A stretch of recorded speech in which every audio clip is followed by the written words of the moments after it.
दोस्तों एक बार फिर से स्वागत है हमारे चैनल में। दोस्तों जैसा कि आप सभी जानते हैं, देश में महामारी के कारण अनलॉक लागू है और इस बीच कुछ बड़ी और महत्वपूर्ण खबरें निकल कर आ रही हैं जिनका जानना आपके लिए बहुत जरूरी है। दोस्तों पिछले 24 घंटे में कोरोना मरीजों की संख्या में रिकॉर्ड उछाल। 24 घंटे में करीब 22,000 से अधिक केस और 482 मौतें हुई हैं।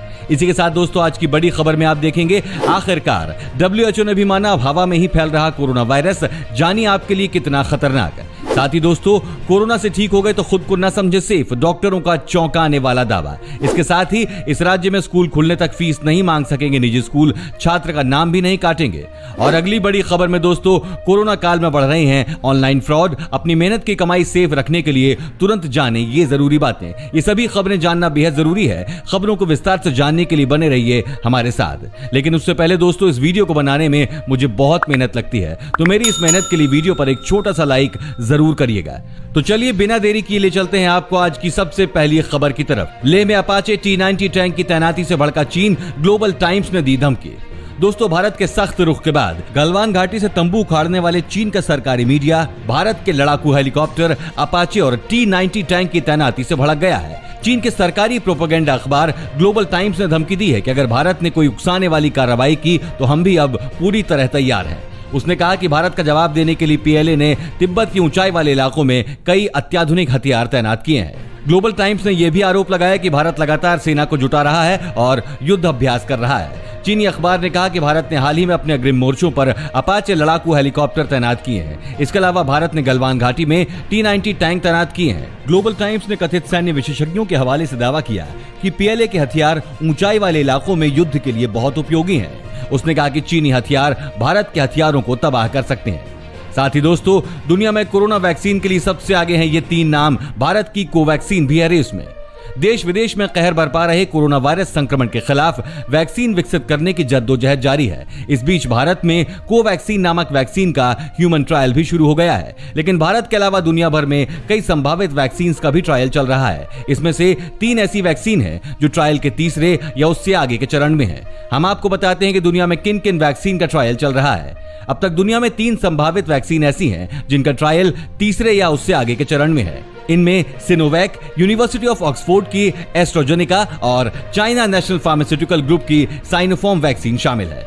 दोस्तों भारत में जाइडस कैडिला ग्रुप की वैक्सीन को भी ह्यूमन ट्रायल की मंजूरी मिली है। इस वैक्सीन प्रोटोटाइप का नाम ZYCOV है। इसे ट्रायल के लिए DGCI से अनुमति मिल चुकी है। ये वैक्सीन शरीर में एंटीबॉडीज के निर्माण को बढ़ाकर वायरस म्यूटेशन से लड़ती है। वहीं बेंगलुरु में माइंडवैक्स की प्रोटीन आधारित संभावित वैक्सीन का भी ट्रायल चल रहा है। साथ ही कोरोना काल में बढ़ रहे ऑनलाइन फ्रॉड, अपनी मेहनत की कमाई सेफ रखने के लिए तुरंत जाने ये जरूरी बातें।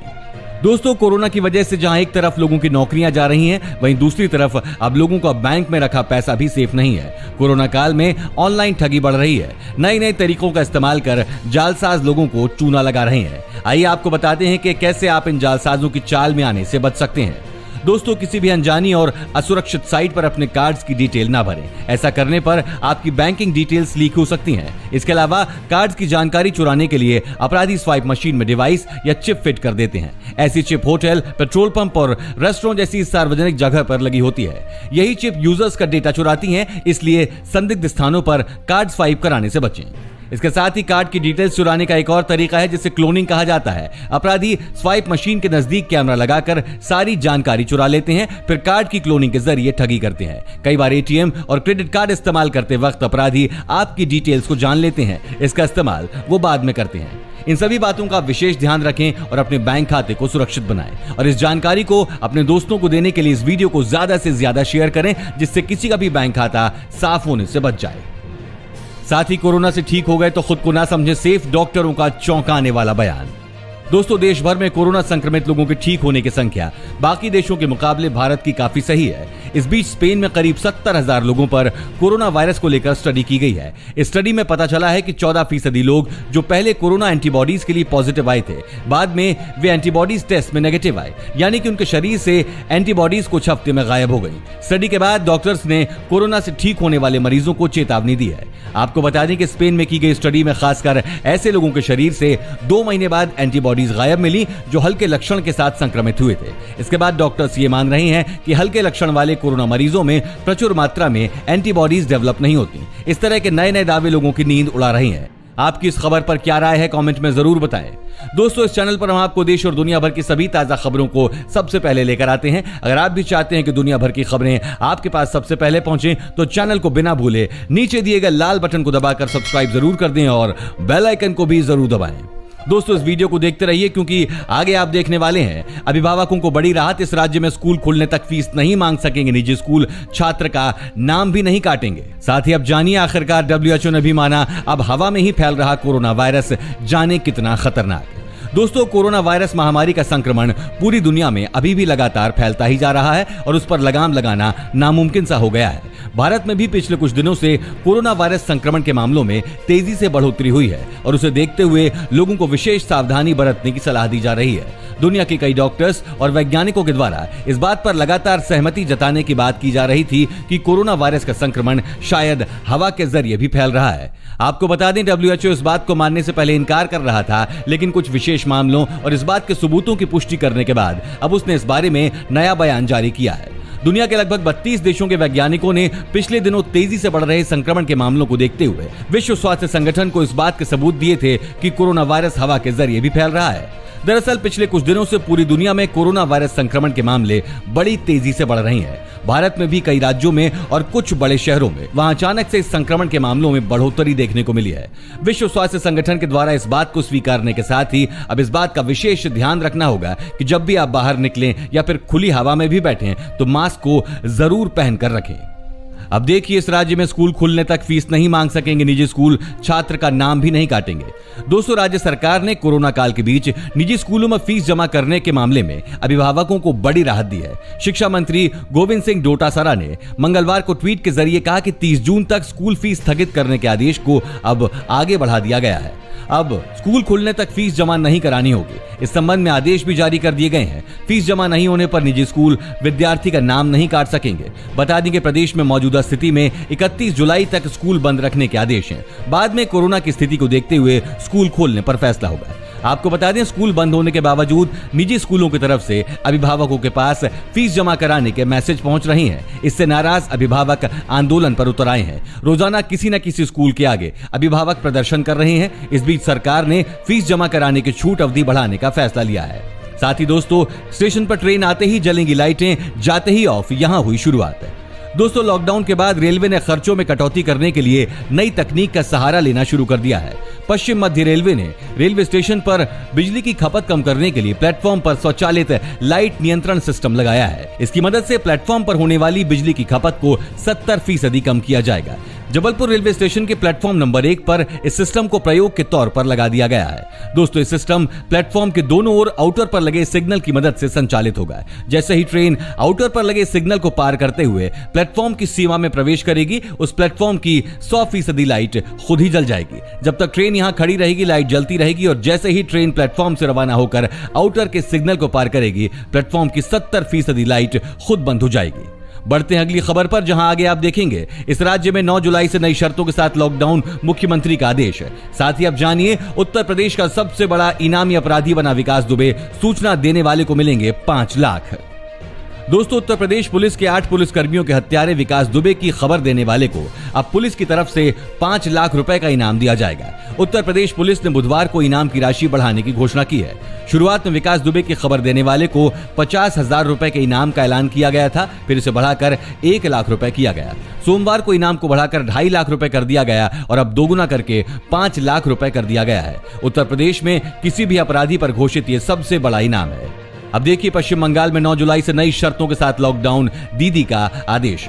दोस्तों, कोरोना वायरस का संक्रमण देश भर में तेजी से फैल रहा है। ऐसे में पश्चिम बंगाल की ममता बनर्जी सरकार ने 9 जुलाई को शाम 5 बजे से लॉकडाउन लगाने के आदेश जारी किए हैं। सरकार के इस फैसले से राज्य के कंटेनमेंट जोन और बफर जोन में सख्त लॉकडाउन रहेगा। दोस्तों, पश्चिम बंगाल सरकार में अतिरिक्त मुख्य सचिव गृह अलापन बंदोपाध्याय की ओर से जारी आदेशों में कहा गया है कि ये व्यापक कंटेनमेंट जोन सख्त लॉकडाउन के अधीन होंगे और सभी सरकारी एवं निजी कार्यालय, सभी गैर आवश्यक गतिविधियां, समारोह, परिवहन, सभी बाजार, औद्योगिक और व्यापारिक गतिविधियां बंद रहेंगी। हालांकि इसमें स्पष्ट नहीं किया गया निर्देश कब तक लागू रहेंगे। वहीं लॉकडाउन का वर्तमान चरण 31 जुलाई तक लागू है।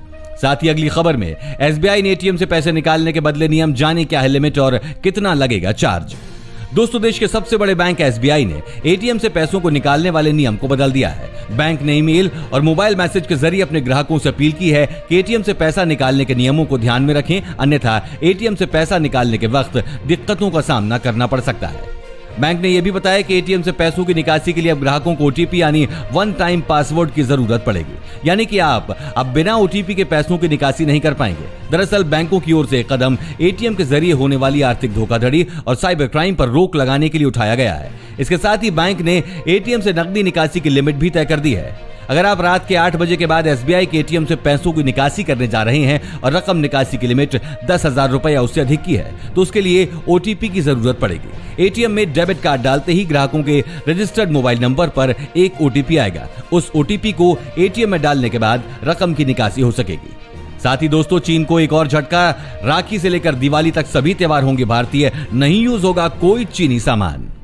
दोस्तों, आपको बता दें, कोरोना संक्रमण और चीन से चल रहे विवाद के बीच देश भर में अगले महीने अगस्त से लेकर नवंबर तक त्योहारी सीजन शुरू हो रहा है। वर्तमान परिस्थितियों के बीच इस बार त्योहारों पर बाजारों में शायद वो गहमा गहमी न दिखाई दे जो हर वर्ष दिखाई देती है, किंतु ये जरूर है कि इस बार के सभी त्योहार उमंग और उल्लास लेकिन सादगी के साथ मनाए जाएंगे, जिसमें भारतीय संस्कृति, त्योहारों की पवित्रता एवं भारतीय सामान का ही उपयोग होगा।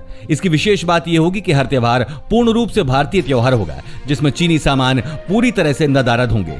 देश के व्यापारियों के शीर्ष संगठन CAIT, जो इस समय देश भर में चीनी सामान के बहिष्कार के राष्ट्रीय अभियान की अगुवाई कर रहा है, उसने दिल्ली सहित देश के सभी व्यापारी संगठनों को संदेश दिया है कि 3 अगस्त से शुरू हो रहे राखी के त्योहार से लेकर 25 नवंबर तुलसी विवाह तक सभी त्योहारों में काम आने वाले सभी भारतीय सामानों को देश भर में प्रचुर मात्रा में उपलब्ध कराया जाए, जिससे किसी भी व्यक्ति को भारतीय सामान खरीदने में कोई समस्या न आए।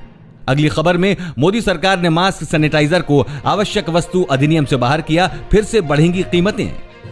दोस्तों, पिछले दिनों कोरोना वायरस के लगातार बढ़ते मामलों के बीच मोदी सरकार ने मास्क और सैनिटाइजर को आवश्यक वस्तु अधिनियम में शामिल किया था। अब सरकार ने इसे फिर से बदलते हुए मास्क और सैनिटाइजर को आवश्यक वस्तु अधिनियम की लिस्ट से हटा दिया है। इसे आवश्यक वस्तु अधिनियम में शामिल करते हुए केंद्रीय खाद्य एवं उपभोक्ता मंत्री रामविलास पासवान ने कहा था कि इससे उपलब्धता बढ़ेगी और कालाबाजारी रुकेगी। इसी बीच सरकार के नए फैसले ने फिर से मनमानी कीमतें वसूलने की इजाजत सी दे दी है। आपको बता दें, सरकार ने पहले नियम को इसलिए ही बदला था क्योंकि बाजार में इसकी कालाबाजारी शुरू हो गई थी, कीमतें आसमान छू रही थी। अब एक बार फिर से नियम को बदलने का मतलब है कि 2-3 ply surgical face mask, N95 mask और हैंड सैनिटाइजर की कीमतें फिर से बढ़ेंगी। दोस्तों, आपको हमारी वीडियो कैसी लगी हमें कमेंट करके जरूर बताएं। दोस्तों, अगर आप भी रोजाना ऐसी खबरें अपने मोबाइल पर पाना चाहते हैं तो बिना भूले नीचे दिए गए लाल रंग वाले सब्सक्राइबर बटन को जरूर दबाएं और साथ में बेल आइकन को ऑन कर लें।